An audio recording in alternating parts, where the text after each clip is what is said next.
The approach to Xiangmen was strange and wondrous.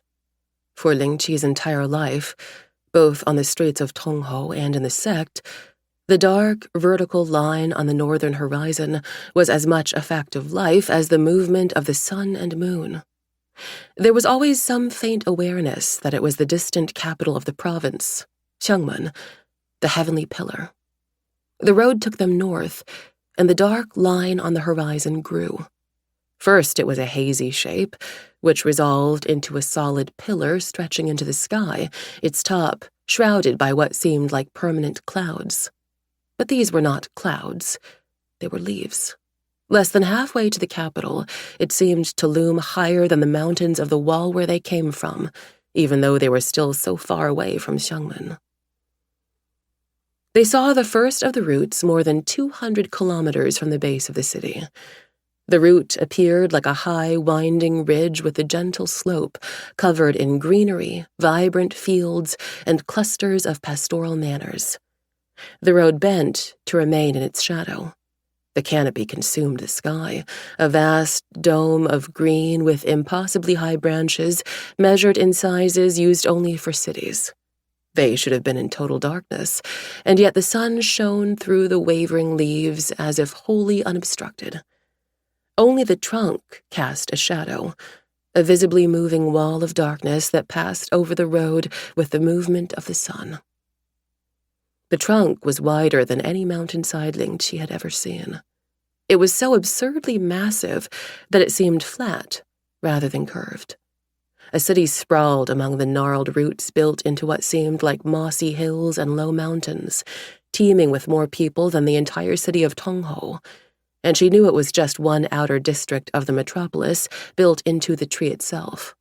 The air was suffused with qi, a dense, thick mix of wood and earth, and Lingqi did not think it was a coincidence that the people she saw seemed healthier, stood straighter, and walked with more energy than those of Tongho, or even the Argent Peaks sect town. She could not even describe what she felt from the tree itself. Even kilometers distant, it was a beacon of power unmatched by anything she had ever seen. How in the world is anything built into it? Lingqi found herself whispering, leaning out the window as the carriage rolled along the well-paved road.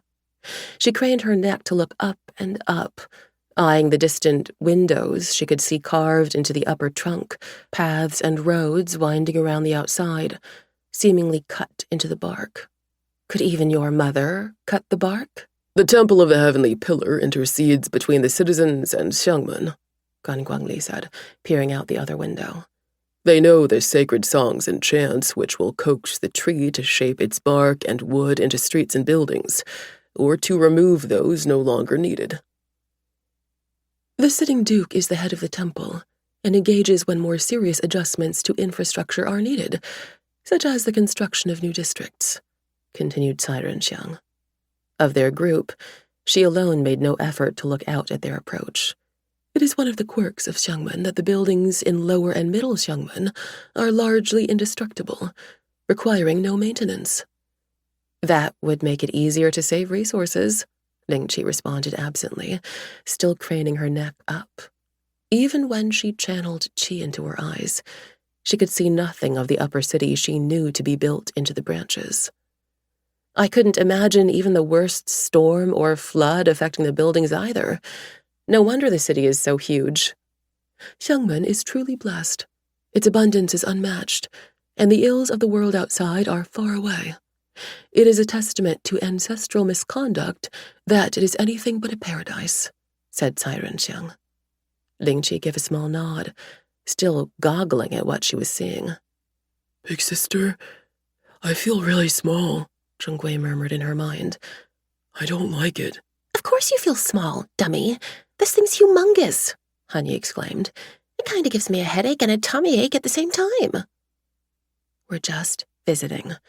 Think of it as a learning experience, she thought comfortingly. You'll be growing a lot too, Zhengui. To keep listening to this audiobook, I've left you a link in the description so you can do it, at no cost thanks to Audible's 30-day free trial.